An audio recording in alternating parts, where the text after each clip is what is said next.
Oh, we Hopefully. even being heard? I don't know. We may not have been heard. Somebody didn't say anything. Uh-oh. Yeah, I think we were. Were we muted? We were muted. Oh, gosh. Okay. All right. So, Can you hear us now? guess you guys can hear us now. Did y'all hear any of that? Let No, me just start with that. They didn't. They didn't. The mic was muted. So, well, you know, we gotta get things started and figure things out. So, Well, so we'll just kind of start over with what we There were you go. talking about there. Sorry about the technical difficulties there. So first we were just saying appreciate, everybody that's already jumping into this event. Last we looked, we were up to 34 anglers. Yep. Which is an awesome turnout. Already, and we normally get our big push on Friday. And I was sharing, last year this event really showed out. We had 46 for anglers that signed up for this event. So I'm hoping that, we may push up to that number. This club continues to grow. We averaged 32 anglers per event last year. The year before that was 28 anglers per event. So we hope to continue to invite new faces, have some old faces return, and have some folks from other clubs as well come join us and fish. yeah, and I think everybody's just ready. Absolutely. I mean, that's the vibe I've gotten from the shop, both from boat anglers, kayak anglers. The snow last week kind of put everybody in that mind. Oh, it's time. Yeah. Hunting season's over. Putting the guns away. It's time to get the sticks out, and it's time to get this thing rolling. Yeah, and some conversations we started on mute. Our particular club is still in a building phase with NSKA Central. So we're saying Northwest Yep. is really established. Has a big following. We're still building our following, still growing. We Absolutely. talked about a little bit as a board. About the entry fee piece and kind of where we were and what was right for this club with Right. where we are right now. And, we don't make a decision without input from the entire board. We come from a variety of backgrounds, lots of different views on things, so that's good to mix it up. Absolutely. And I know when we talked about it, we felt that, the entry fee of $35 was the right mark for us. Yeah, absolutely. And so I know there was a lot of feedback from the board, and trying to find the right space there. Yeah, I think we thought about going up just because, but in the end, I think we all kind of decided that we want to keep this trail local. We want to keep it accessible for all anglers. So keeping that entry fee, not going above $35 was kind of where we needed to be. Yeah, and that's not to say in the future, as we grow and we're a bit more established, that we wouldn't consider taking a next step. Right. But right now we're still in a development phase. sure. Really. I mean, we're moving into year 3 here, and I think we're still wanting to grow our following Absolutely. and continue to bring new faces in, which it seems like the majority of people that have signed up Dude, are new faces so far. I am looking at all these names up and down the list, and I'm going, oh my, where are these people? So I mean, it's great to see. I mean, it's Absolutely. great to see people coming onto that kayak tournament scene. I had people in the shop today that they've never fished a tournament, but they're talking about the Hobie Bass Open on Dardanelle. Yeah. I mean, that's a kind of a thing. So I think it's great to see the sport growing. We're really starting to see some real interest in kayak tournament fishing, not just kayak fishing now. So that's kind of a cool thing to see. Right on. And I know, one thing that's also been cool that the board decided to do this year is instead of just taking on a bunch of sponsors or trying to gather up a bunch of sponsors, Right. we've looked to have event sponsors. Right. And so, we've been lucky enough to find event sponsors essentially for all the events Correct. for the year. And we're real happy to have, Shiloh Lacey, marketing sponsor this particular event. Right. She's going to create a small little snippet video for us to post Right. on the page later. But essentially, if you have any marketing pieces that you need done, she's actually done our flyers for the club. Yeah, absolutely. For a couple times. They look really good. If you're wanting to do some social media marketing, she can help you with that. Design posters. We've put her contact information out on the page. I know it's linked into this video as well. It will be. And we'll continue to push that. Appreciate her sponsorship with this event. So essentially she helps, with providing the trophies, and it's awesome to have some good partners. Absolutely. We'll continue to introduce event sponsors. We plan to try to have her on the show. Right. It just didn't work out. She's got kiddos and they have karate practice and those kinds of things. So she'll get us a video that we can then post and get out there on the page so you all can learn and hear a little bit from her. Absolutely. But Greer's. Yeah, so the cool thing about this, and one of my good buddies, Chris, right? He's on and off the fence whether he's going to sign up. Oh, I hadn't been up there. I'm like, Chris, if there's ever an event to sign up for, this is it. Where the playing field is essentially level. Right. I mean, the only person I know that's been putting some time in up there consistently has been Dave, but he lives up there. Right. So he's expected to kind of know where some local fish are anyways. Right. Dave's a good stick. But even he has shared with me this week, the bite has been pretty cold, kind of like the weather. Right. We're really hoping that the warm rains that we get, and I say warm because it's not as cold as it was. Correct. So it's going to be colder probably than the lake water actually is right now, right. The rain that's falling. So, well, I got a report today that the lake water is still at 40 to 41 degrees. Okay. So we're still pretty cold. Yeah, and when you think about kind of what does that mean for anglers? What kind of period are we in with the fish, and kind of what's going on? I think you're going to be able to find fish in a couple different spaces. I think they're going to be a little bit scattered, but I do feel if you want to go fish a hard winter pattern on a main lake point, that you're going to be able to have success doing that. I agree. So. I think I've said this before, and I think I say this every year. I think smallmouth will be the key. Yeah. Especially now with that, last year we had a little bit of a warm spell right before the event, so we had more largemouth than we did the year before. But I think this year, with that cold smouth kind of knocking the largemouth in the head, I think the smallmouth are going to be more active. And I do know a boater that was up this week that caught some really big smallmouth. So he didn't tell me where they were because he actually has an event on Sunday. But just a good buddy of mine.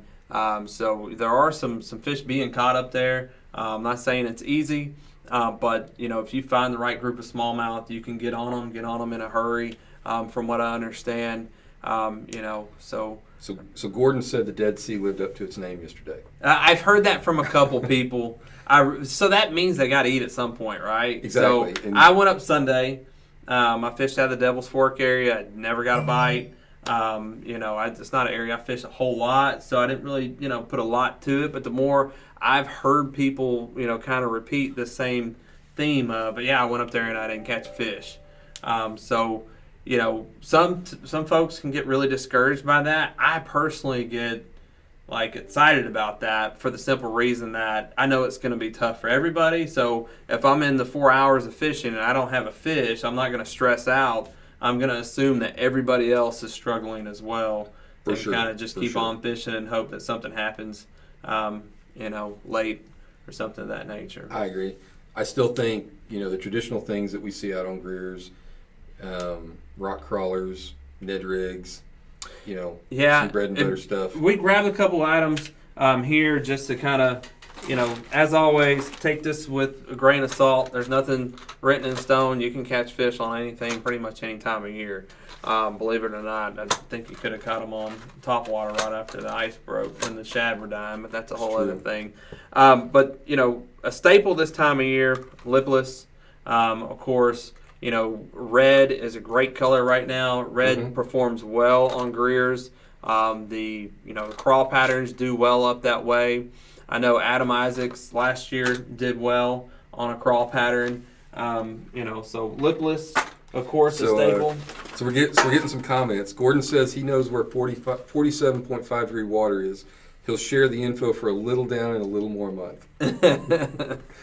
And this is the staple of the rock crawler. You can use this on bridges. You can find old river cuts, out there on the lake that have some chunk rock and roll this through there. One thing about fishing this time of year, though, is with as cold snap as we've had, your traditional just crank it back in is not something that I would personally do. When it's real cold like this, reel it down, let it stop for a minute, let it sit for a second, maybe give it a twitch, then reel it a little bit more. But changing up the pattern on your retrieve with this bait this time of year really can trigger more bites than just a straight retrieve in. Totally. So if you like to find rock, that might be something to go grab. Might not be a bad idea. Now this one's mine, okay? Something. I pulled this one out of the truck, but your traditional football jig, Greer's, like I said, crawl patterns do really well. One thing that I found from fishing the river up there for years, a lot of the crawfish that I had pulled out of fish's mouth went up there had a speck of orange on them. So orange and green seems to be a good color for that lake. Now this is a JP Customs jig. A couple folks have ordered these. I'm actually picking these orders up for some people tomorrow and bringing those. But we're gonna have to get him to sponsor us. Yeah, we'll have to get him in here as well. But when I went to the shop, and you know that I actually own these. Yeah. When it gets tough and you need a bite, You can pull out a Ned rig, okay? And smallmouth love these Ned rigs. This is in a green pumpkin orange color as well. Something that, you can throw under docks or off of boat ramps even. This time of year, I think that's something that, folks may kind of overlook. You got to remember that concrete, if we do get some sun like we've had, yesterday, so some of those places will warm a bit. Now, I don't know if that plays as much a factor moving into the next couple days, that it's going to be overcast. But, fish will like to hang around those areas where if that sun hits, that place warms up a little quicker. So places that have, some rocks, some concrete, things like that. Always good to pick up the old netty, give it a throw here and there. Bluff wall or two. Yep. And then we talked about, main lake point type fishing. So that's one thing that I know a lot of anglers do well in the winter is just finding a main lake point that's on the front of a creek to target, big female bass as they're staging there, getting ready to move back in the creek. For sure. I'm not saying you can't find them on secondary points. There's probably fish already back there on secondary points. And we all know as well, there's some fish that never leave. I've been watching Lake Fort Guide, Billy Larson. They were out and they actually have been tracking some fish, and there's one fish that stayed on the same stump essentially for the last 45 days. So it's pretty cool to see, even though weather patterns change and it knocks them down or up or whatever, they're suspended or they're at the top of the water column. Some fish they like to live in that shallow water. So, if that's your thing, you can still do that. Some folks like to kind of do the pattern thing though, and go to those main lake points. Well, I think this time of year, when it gets tough, it's a good idea to fish to your strengths, not try to push something. Right. Yep. So. Well, and a couple of things we picked out just to share. When you're talking about fishing main lake points, the old Alabama rig, it's a staple. I personally like to pair this with two different sizes. So my outside ones I'll usually use a little bit smaller, and then my middle one I'll make a little bit bigger. So that's a tip I've shared for years. So that's no secret I'm giving away. You're right. It's something I've posted on my Facebook a couple times at different times. But one thing I will say I've learned over the years of fishing those things: buy light wire hooks to put on there. I actually started telling some people that after I heard you talk about that. Yeah, so that way when you get hung in a bush, hung in a tree, you can bend the hook and get essentially all of your stuff back. You might have to bend your hook back or even change the hook out, but those light wire hooks are generally pretty cheap. Right. So Versus actually, the whole A rig. yeah, versus the whole A rig. So just thought about that. And then, of course, you talk about wintertime fishing, the old jerk bait. Mm-hmm. So there's a couple of deep divers here in the shop, that will get down to, 12 foot or so if you're using real light line. So, if you're a jerk bait kind of person, this is the time of year really to be doing Yep. it, especially if you find a ball of shad somewhere or see some dying. Good indicator on that, if you're looking for dying shad, is you find the birds. Yep. So if you see birds diving, that's Yep. usually what's going on. There's usually a shad kill going on somewhere. And then also another, main lake staple bait, just your deep divers. Yep. In a DT14. crawl pattern of some sort, coming off some of those ledges out there on the main lake can also produce some bites. For sure. Absolutely. One other item I had in there. You got something else in the goodie basket. So, Greer's is pretty well known for this robo worm as well. So a lot of fish caught on this. These bright colors tend to do well in clear water, especially for smallmouth. Mm-hmm. No drop shot is not too popular here, but it's something that anglers that do it tend to find success because it's not done a whole There's lot. an MLF pro that's cashed a lot of checks throwing a drop shot. Yes, yeah. I mean, no question. I don't know. I mean, I know guys have said it's tough, but Greer's there's always that one person that, in the past it's been Clint, Right. who has always found them, even in the really tough conditions, and I think you guys are going to find them.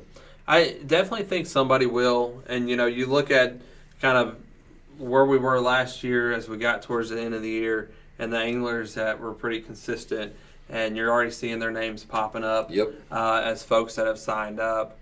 So it's going to be a competitive event. You got folks like Eric Moores, Gordon Parham that are out there. Sean Daly, he fishes, with us and KBA, and he fares well on both clubs. Chris Hartman fishes with both and fares well with both, and all pretty consistent sticks right there. And we had some new faces last year that did well. And then, of course, you got Brandon Fink and Furman that have fished that lake. They know it as well. So it'll be interesting to see some of the new faces that we don't really know what they know. That's true. That's true. So there might be somebody out there that, has a secret brush pile that's chocked full of fish out there, and may surprise all of us Saturday at 9 o'clock. We look at the leaderboard, and someone may have 85 inches up there for all we know. Jerry's agreeing with us on the drop shot is serious, and also with the robo worm. But Clint's talking about a shaky head. Clint is right about that too. Yes, shaky head might not be a bad idea. Is Clint coming up? That's the question. That's a good question. I mean, he's got to defend the championship, right? You would think. I mean, he's won this thing 2 years in a row. Is he going to break that streak? That's a good question. So, Clint, are you in? Going to make that drive? Lacey also posted her stuff. Awesome. She put a big quote in there with what she does, and she's happy to sponsor the event, and we are happy to have you. But yeah, shaky head. That's an interesting one. Well, and I've seen guys have success on rocks with that shaky head up there. I actually had a bass boat pull right up in front of me on a bank. I went down and didn't catch a fish, and catch 2 fish behind me on that. So I can contest that that's a player as well. Clint says he's got to work. He tried everything he could. Yeah. Well, I mean, got to do what you got to do. Yeah, no doubt. So, any other questions out there around the lake? Again, the captain's meeting type questions, save those for tomorrow. James will handle those tomorrow. I hope everybody found the boundaries. We listed those in a couple different places. Let me show you those. We can pop those up on the map real quick. Well, they're on the event page in the discussion section as well. So if you're looking for those. So, you can see the 3 dots you guys are seeing on the screen right now. Those are the boundaries, or 4 dots. Those are the boundaries as far as, the north end of the lake, Devil's Fork, Middle Fork, Choctaw, just those kind of cutoffs. So that would kind of give you guys an idea of what things look like and how things are. So, and so one thing we haven't talked about yet is Greer's isn't high this year. Well, and that is definitely, I'm just telling you, as far as what I'm planning to do for the event, right? I don't feel like I need to go out there and do what I did the past 2 years and go catch those fish the same way. So the last 2 years, Greer's has been anywhere from 15 to 25 feet high. Yep. This year it's not. I actually heard from before the snow. Mm-hmm. I actually heard that it was about 2 or 3 feet below normal pool. So, and with them, I mean, they had to run the hydroelectric plant out there. So they were pulling water there. So the snowmelt might bring some of that in, but at some point in time, that actually we might be looking at a totally different Greer's this time. Yeah, we are. We are looking at a totally different Greer's, and then you get a little bit of rain coming in to the rivers over the next 2 days. We'll kind of mix some things up as well. Right. I don't know what water clarity is going to do in certain areas, but this time of year, I personally don't run from dirty water because it tends to warm up faster. So, if I have a section of lake that I feel like is holding fish, I might look for a mud line in there. I was just about to ask you about the mud line. But, I like you said, fish what you're confident in. I think everybody's going in kind of with a blank slate into this. Like I said, I think the only person with an advantage might be Super Dave. Well, but I tell you what we're finding out. I mean, we thought people hadn't been up there, hadn't been doing a lot. Well, I'm looking at the comments. I think some people have been up there. Yeah. maybe before or just after. I know I got sent a picture today of the boundary at Devil's Fork. Still a lot of ice up there. Okay.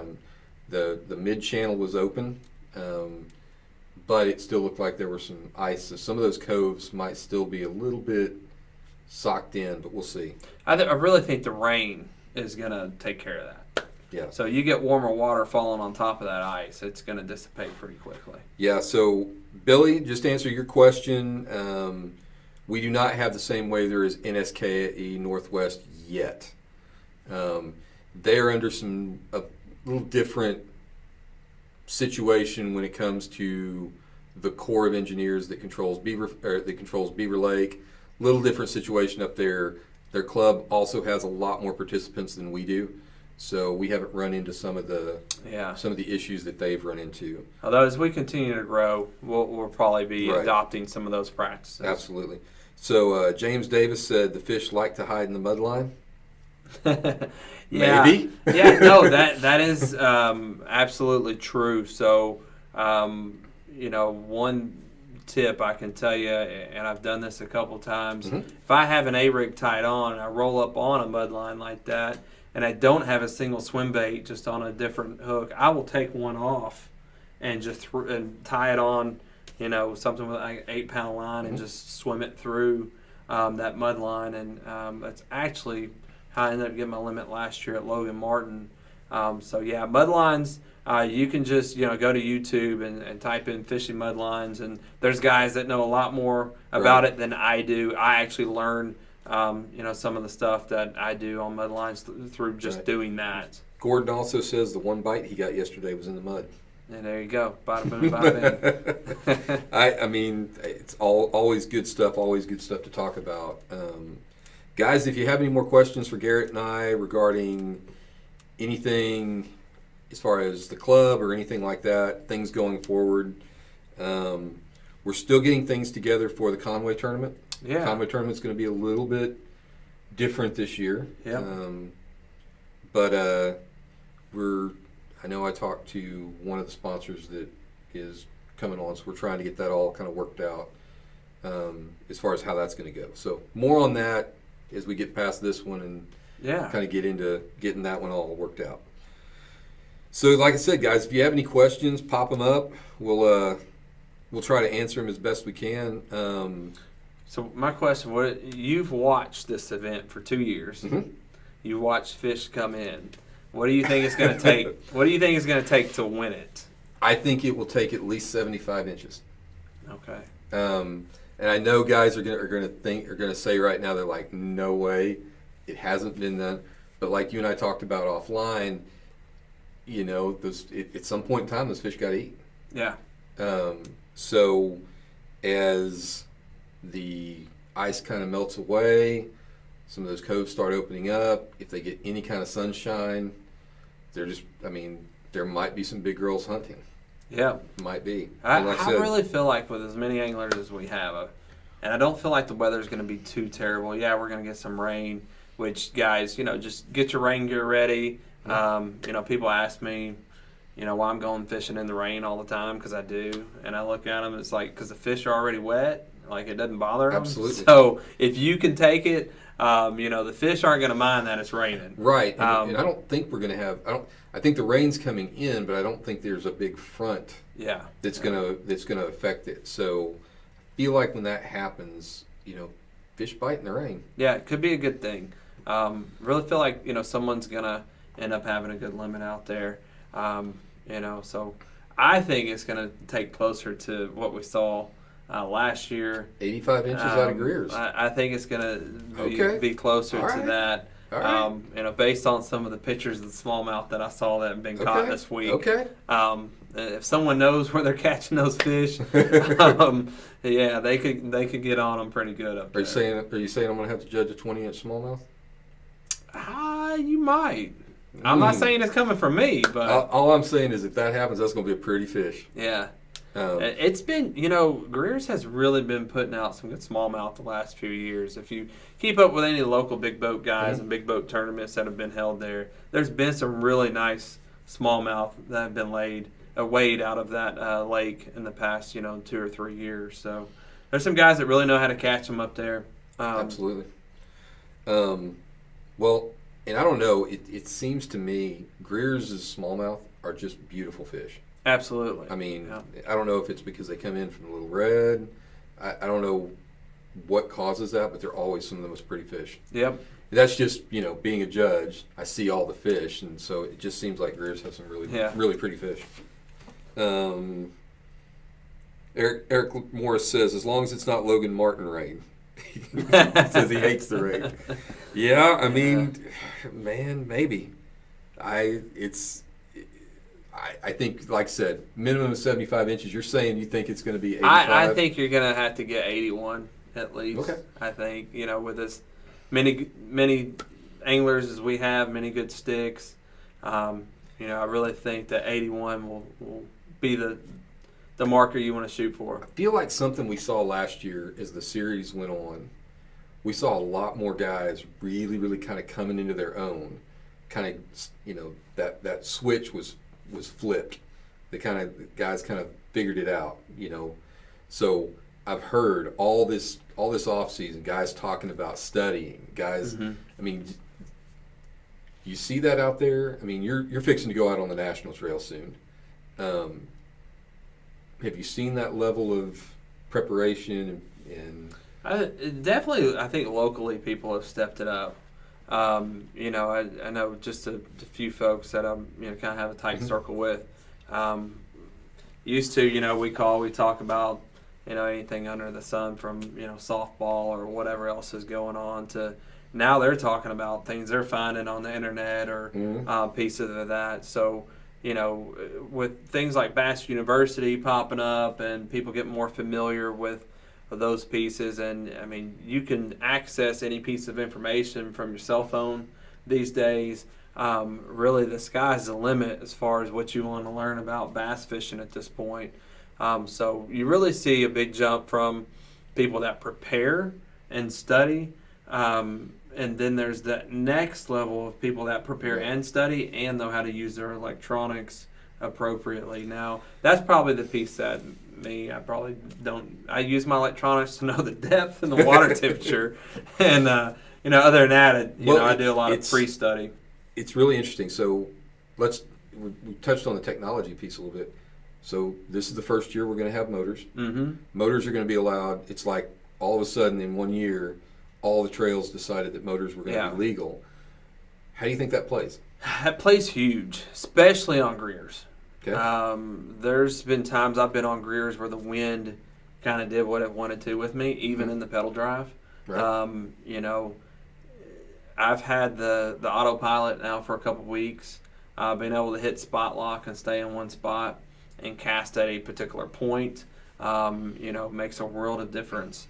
It's actually really, really nice not to be moving all over the place. You know, at the same time, you know, I look back over my progression from starting in just a little, you know, kayak from Academy Sports and Outdoors at that time. That was $250, to then coming in this shop, buying the Vibe, both that were paddle kayaks, Right. and then jumping over to the pedal kayak, and then moving over to the autopilot.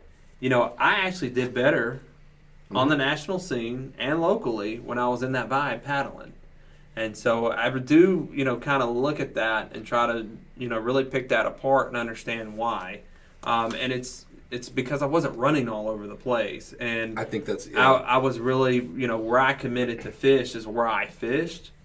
And I had to make it work. right. You know, there's one of those old sayings that I've heard from a football coach somewhere down the line. The best way to take an island is to burn the damn boats when you get there. So, like, if that's your option, like, there's no turning back. You're going to find a way to make it work. And I worry now that I've moved to the autopilot. Gosh, am I going to be trying to go too many places? Because I remember, you know, going to national events when all I had was a paddle kayak, and I would see these guys zipping all over the place. And they would leave a cove, and I'd pull in and just catch fish behind them. It's just maybe an hour and a half or 2 hours later. There's always new anglers or new people to kayak fishing that come in the store, and that's one of the things I tell them. I said, whether you're paddling, pedaling, or now with power, you still have to remember you have to fish an area. Yeah. One of the things that made kayak fishing so good was the fact that you kind of had, like you said, you had to, once you picked your spot, you kind of had to make it work. So you ground out a space and you really just you threw the kitchen sink at one given area. And I think that's one of the things that, you know, as technology has progressed, I think that's made people more adopt that kind of bass boat mentality of, oh, I'm just going to run here, and I'm just, you know, if I don't get anything here, I'm just going to leave. And, you know, each kayak has its own strengths. For sure. You know, when I had the Vibe and even the what I call my throw and go kayak, the advantage to that was, you know, I could go to these, you know, back road areas off of a bridge on a creek and just throw in and go. Right. And, you know, that was the advantage of not having the trailer the kayak and, you know, having to go to a boat ramp.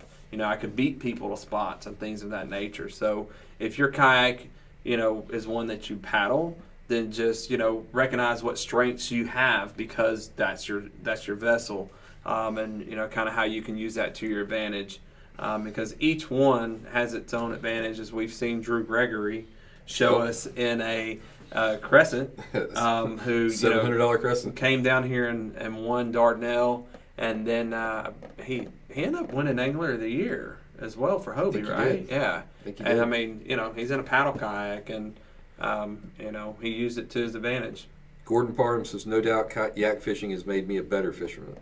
Yeah, Gordon, you're one of those guys that is in a paddle kayak. I think he's still staying in a paddle kayak this year. So those guys, while I think that the motors and the pedals have their advantages, I think they also have their disadvantages, like we talked about. So because we know there's more than a couple of anglers here in the state that just paddle a kayak, and they're pretty darn good. Absolutely. You talk about someone like Corey Hopper, fishes down there with KBA. You know, no matter where he goes, he's going to be competitive. You know, and you know, for years, you know, Larry had a paddle kayak, and those fish were on a buzz bait. He was going to be competitive. You know, so there's no question.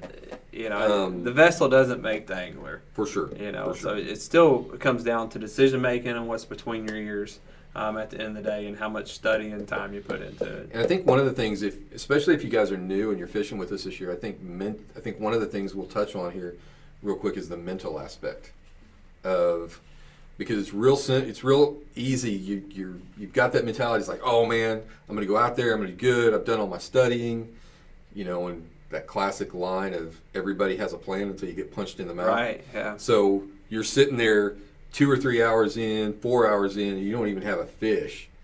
And you're thinking to yourself, oh my gosh. And that's when you start getting in your head about, I got to move, I got to throw something, you know. Yeah. And the best self-talk you can do at that point is everyone else is struggling. You know, if you don't have a fish or you have one fish and there's only 2 to 3 hours left to fish, do yourself a favor. Don't look at the leaderboard. Right. And tell yourself everybody else either has 0 or 1 fish, because you'll continue to fish. You'll continue to fish hard, and you never know what can happen in the last couple hours. Well, I mean, what happened last week this last weekend at Watts Bar? Right. I mean, Yeah. Ryan Lambert, who won the whole thing, had 4 fish with 2 hours to go in the final day. He just had to. He punched it out dude fished until the absolute last minute, and he cashed a big check for fishing that last minute. Yeah. And once again, and Ryan's one of those guys, like you told me, he doesn't run a graph. No, does not use a graph. He likes to just go fishing, and he's good at it. You know, has a lot of success. Eric Morris says, I'm more of a power fisherman. I had to get a PDL. Paddling was too much work. It can be, for sure. I was in better shape when I paddled, though. I'll tell you that. I feel that. I feel that on a deep and personal level. I don't know. Anything else we're talking about? No, man. I think we've kind of covered some basics here. I do know that there is an event going out at Devil's Fork on Saturday. Mm-hmm. I don't think there's a whole lot of boats in it. It's a local deal, so just give folks a heads up about that piece. As always, wear your life jacket and plan for in case you were to go in the drink. Always encourage people to bring an extra change of clothes, keep them in the truck, and that sort of thing. Jerry's saying you're looking kind of swole up. Man, I hit the gym for a little bit, but then I hit the beer for a little bit during the snow apocalypse that we had. So there you go. Wasn't a whole lot to do other than drink beer and eat pizza there for a while. So gosh, yeah. Dave, it's good to see you. And the iPad just went dead. Oh, there you go. So I think that's a good cue then. That is a good cue. Guys, I'll be back on tomorrow night about the same time as we started this for the captain's meeting. It may be closer to 6:30 or 6:45, just depending on how busy I am here at the shop. But we'll get the captain's meeting done tomorrow night. If you have any specific questions about the rules, do that. But I encourage each and every one of you to go on the Natural State Kayak English page and read the rule book. There are some changes this year. Probably won't go over every single one of them at the captain's meeting, but one of those things, it's Angler's responsibility to make sure you read those rules. So make sure you read those rules and make sure you know them. Yep, absolutely. And while you're on Facebook, go out and find Lacey's page, give it a like. That's how she can build a following there. And if you know someone that is owning a business and needs some marketing materials, give her a shout and let her at least have an opportunity to give them a quote and get some business. Or if any of you guys are looking to, make that next step and you're setting up a kayak fishing page that you're doing yourself or a fishing page, she can probably help you out with some of that too, with logos and graphic design. So always good to have somebody doing that. Right on. Well, we'll see y'all at the captain meetings tomorrow, and I'll see everybody else on the water. There you go. Guys, be good.